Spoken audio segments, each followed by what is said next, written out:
Once upon a time, in a faraway kingdom, lived a beautiful princess named Snow White. Her skin was as white as snow, her lips as red as blood, and her hair as black as ebony. She was kind and gentle, loved by every creature in the land. But Snow White lived with her stepmother, a vain and wicked queen. The queen possessed a magic mirror, and every day she would ask it, "Magic mirror on the wall, who is the fairest one of all?" For years, the mirror always answered, "You, my queen, are the fairest one of all." But one day, the answer changed. The mirror replied, "My queen, you are fair. It is true, but Snow White is 1,000 times fairer than you." Consumed by jealousy, the queen's heart turned to stone. She could no longer bear the sight of Snow White. She summoned her loyal huntsman and gave him a terrible command. "Take Snow White deep into the forest," she ordered, "and bring me back her heart as proof that she is gone forever." The huntsman, though loyal, had a kind heart. He led the princess into the woods, but when he looked at her innocent face, he couldn't bring himself to do the evil deed. "Run, child," he cried. "Run away and never come back." To deceive the queen, he presented her with the heart of a young deer instead. The queen, believing her rival was gone, was overjoyed. Meanwhile, Snow White ran deep into the forest, terrified and alone.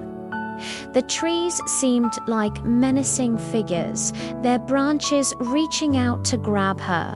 She ran until she could run no more and collapsed in a clearing, crying.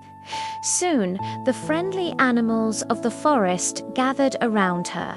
Birds, rabbits, and squirrels saw her distress and gently led her through the woods. They guided her to a small, charming cottage nestled in a grove. It was a peculiar little house, with everything in miniature. The door was unlocked, so Snow White cautiously stepped inside. The cottage was a bit messy, with 7 tiny chairs, 7 little plates, and 7 small beds upstairs. It looked like a home for children. Feeling exhausted, she cleaned the cottage, ate a little bit of food from each plate, and then, finding the beds so inviting, she lay down across all 7 of them and fell fast asleep. Later that day, the owners of the cottage returned. They were not children, but 7 dwarfs who worked in the nearby mines, digging for diamonds and jewels.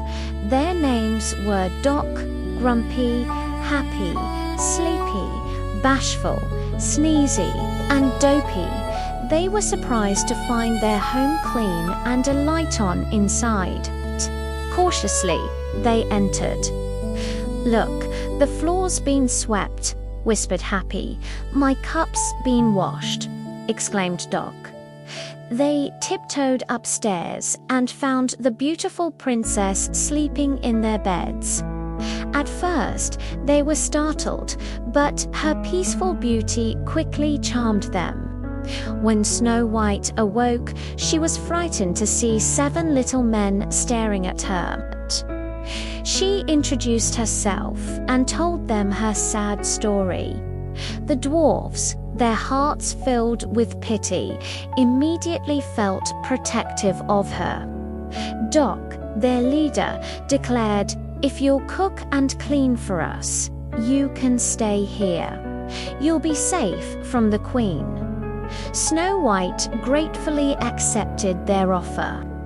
A new, happy life began for her.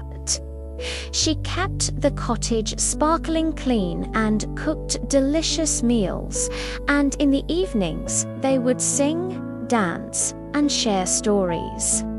But back at the castle, the queen's happiness was short-lived. One day, she asked her mirror again, "Magic mirror on the wall, who is the fairest one of all?" To her horror, the mirror replied, "Over the 7 jeweled hills, beyond the 7th fall. In the cottage of the 7 dwarfs, Snow White is fairest of all." The queen flew into a rage. She had been tricked. She realized she would have to deal with Snow White herself. Using dark magic, she disguised herself as an old peddler woman, a harmless figure with a basket of wares. Her plan was wicked. She crafted a poisoned apple. One side was a beautiful, tempting red, but a single bite would send the victim into a sleep-like death. Disguised and carrying the poisoned fruit, she traveled to the dwarfs' cottage. The dwarfs had already left for their work in the mines, but not before warning Snow White, "Don't talk to any strangers."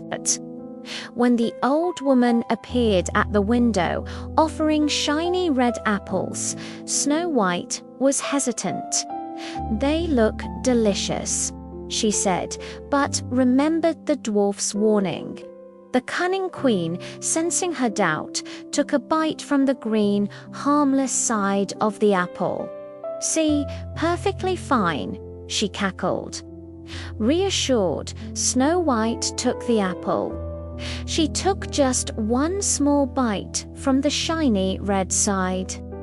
Instantly, the poison took effect. She fell to the floor, and the apple rolled from her hand. The queen, cackling triumphantly, vanished into the forest.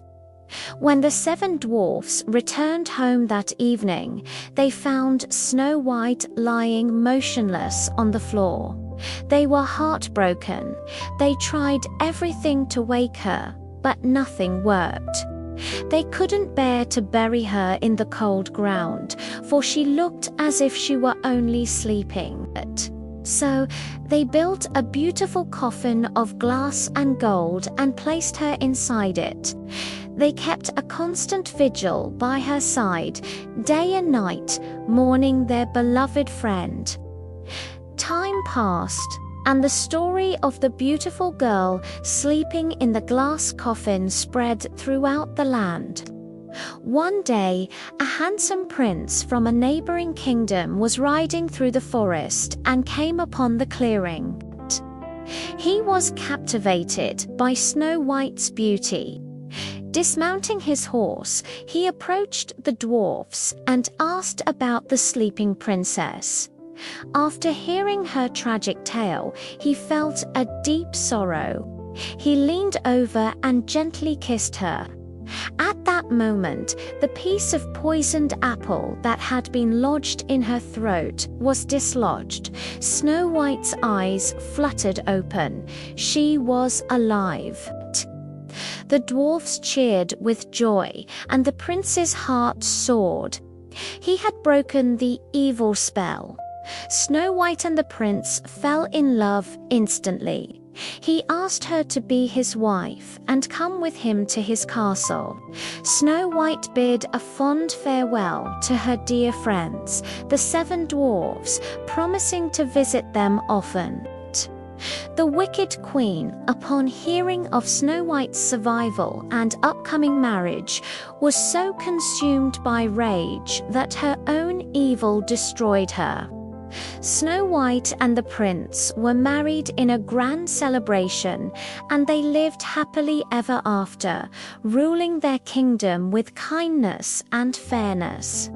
Thank you so much for joining us for this classic tale.